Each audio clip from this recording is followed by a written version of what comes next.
Welcome to Fast Effect Double Speed Match at the Gathering. Here we've got Lucas on Blue-Red Delver on a Mulda 5 versus an already tough matchup, Jeremy's Esper Stoneblade.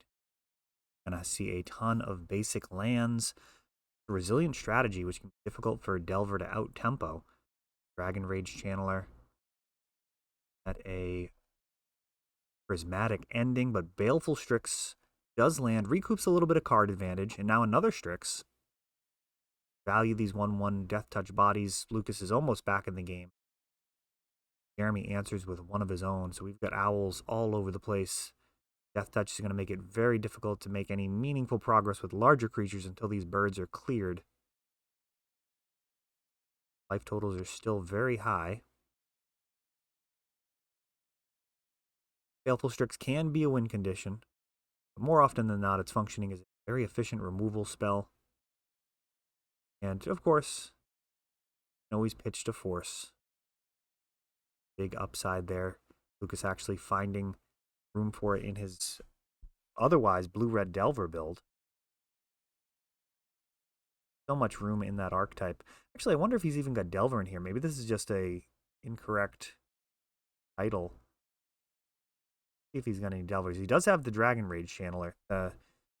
Naming conventions for Delver have certainly been skewed since at one point they weren't even running Delver anymore.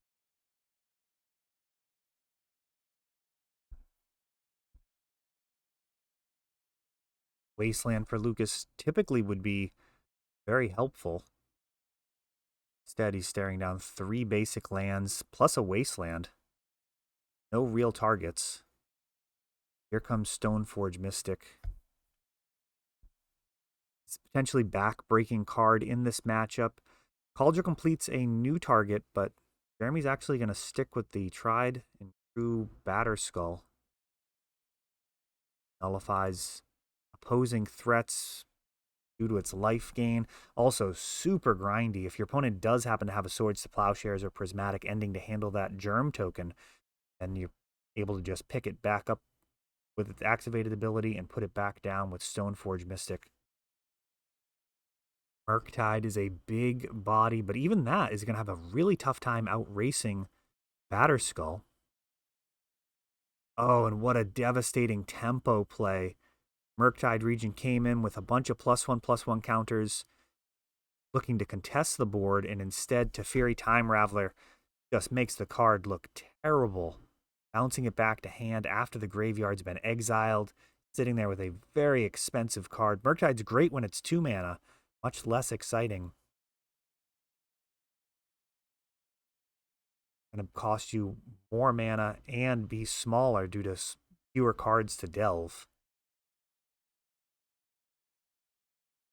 But Teferi's a absolute haymaker in this type of matchup, cutting off all of the counter magic. Whoa. All right, this is a spicy play here. Kolgan's Command.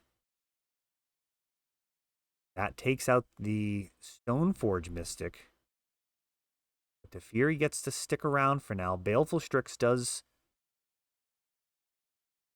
threaten to chip away at Teferi. And an opposing Baleful Strix nullifies that. What a board state here for Jeremy. He's got Stoneforge, Batterskull, and Teferi.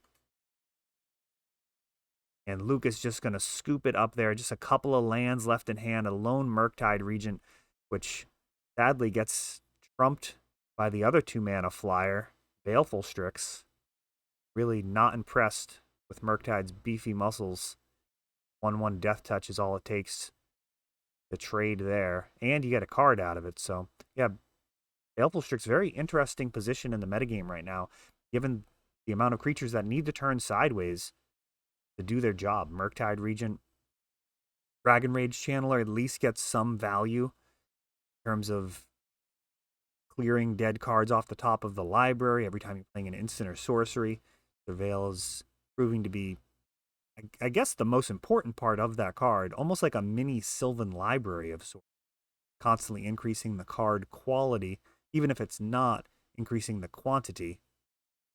For Sylvan, a bit scarier in some matchups due to the fact that you don't necessarily care about your life and can happily trade that for some extra cards. Lucas able to keep his 7 this time around. Last game, very difficult fighting from a all to 5 versus a deck that's really more capable of taking you into deep waters and drowning you. Ponder finds, I believe, a Hull Breacher. Yeah, so this is more of a Grixis control. I mean, Dragon Rage kind of makes it feel like Delver. Wasteland taking out that first duel. Blue-Red Delver at this point running 4 Volcanics, possibly 2 Steam Vents, just not interested in non-basics. So I think we've pieced it together that this isn't truly Blue-Red Delver. Again, oddly enough, you can't really make that claim just because it doesn't have Delver, but I think this has enough control elements where it's really not the tempo threshold descendant Dragon Rage Channeler, fitting into control strategies as well as tempo based decks. We got Hull Breacher in there as well. Holgan's Command, certainly a control style card. And a Double Daze stopped Stoneforge Mystic.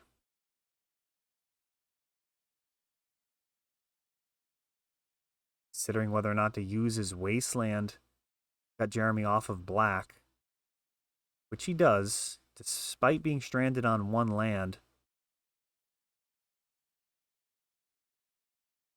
Balding Tarn. Now he's probably actually going to go for Baleful Strix before the Murktide.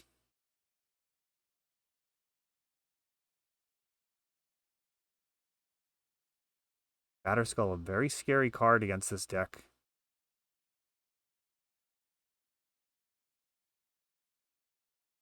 Can trade with everything except for, actually, trade or just dominate everything except for Murktide Regent. Even that, it creates some parity as you're able to attack and block, gaining life. Oh, and Colgan's Command, just an absolute haymaker here. Destroying an artifact and killing a creature. Wow.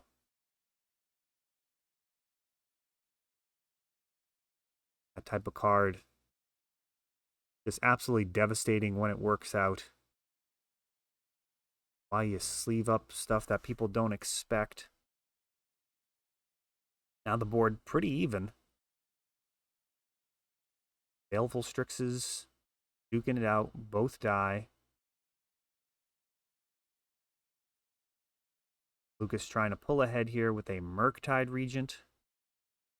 Looks like he may be able to jam an Expressive Iteration as well. Leave up that Red Blast, he will. Swords to Plowshares. I mean, never been better. Swords to Plowshares taking out Murktide Regent. Really never done a better printing. Never, can't imagine they ever will. With us since Alpha. Expressive Iteration.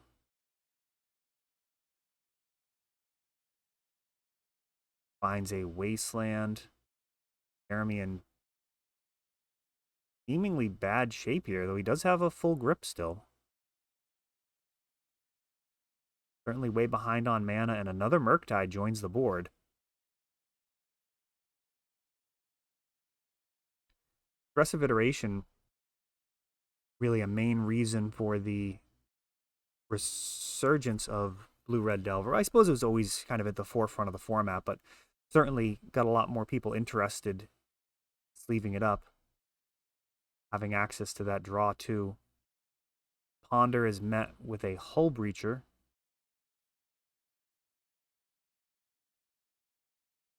I actually didn't see what cleared that. Oh, he hasn't played it yet. I see.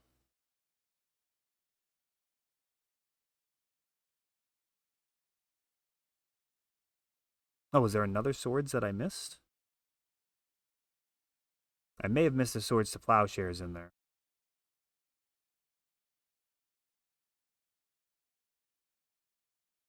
Lucas trying to chip away with these Baleful Strixes. 17's a long way to go. 2 points at a time, though. Certainly better when they flock together.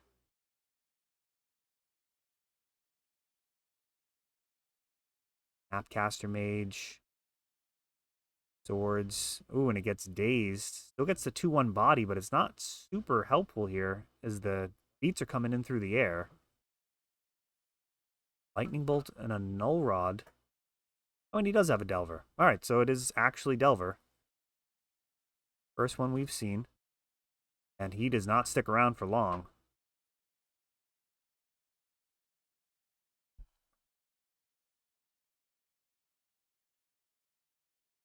We saw Expressive Iteration. We got Snapcaster. Turning sideways. A long way to go when you've let your opponent gain that much life with swords. Jeremy's going to really want to take complete control of this matchup in order to win. He's not going to win any type of race.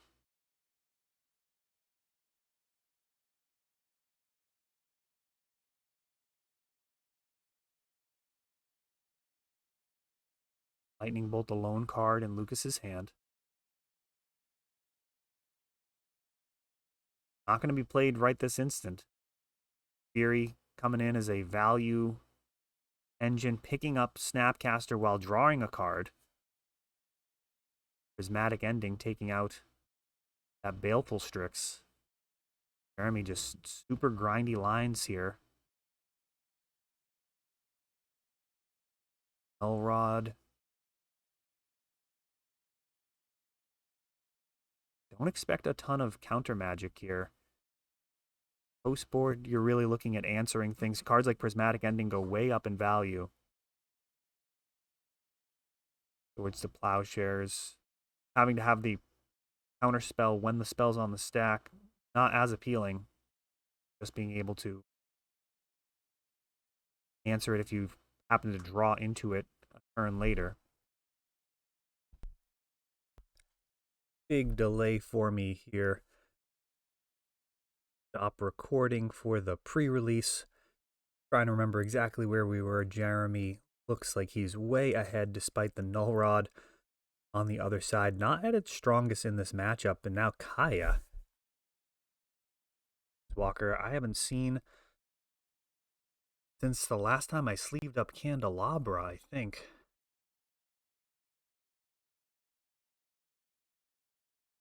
He's got an ultimate that can actually win the game for only 3 mana. Also can't be Pyroblasted. It's not blue. One way to look at cards is like you're immune to Pyroblast, or you can be pitched to Force of Will. Brainstorm into a Plague Engineer. And Jeremy showing that next turn, I is going to be able to do her thing. Number of cards that player owns in exile. And that can be quite large with these Murktide Regents running around. This could be a very interesting Planeswalker for your consideration. Esper Control Shells as Jeremy takes it down and I believe moves on to the next round in the top 8.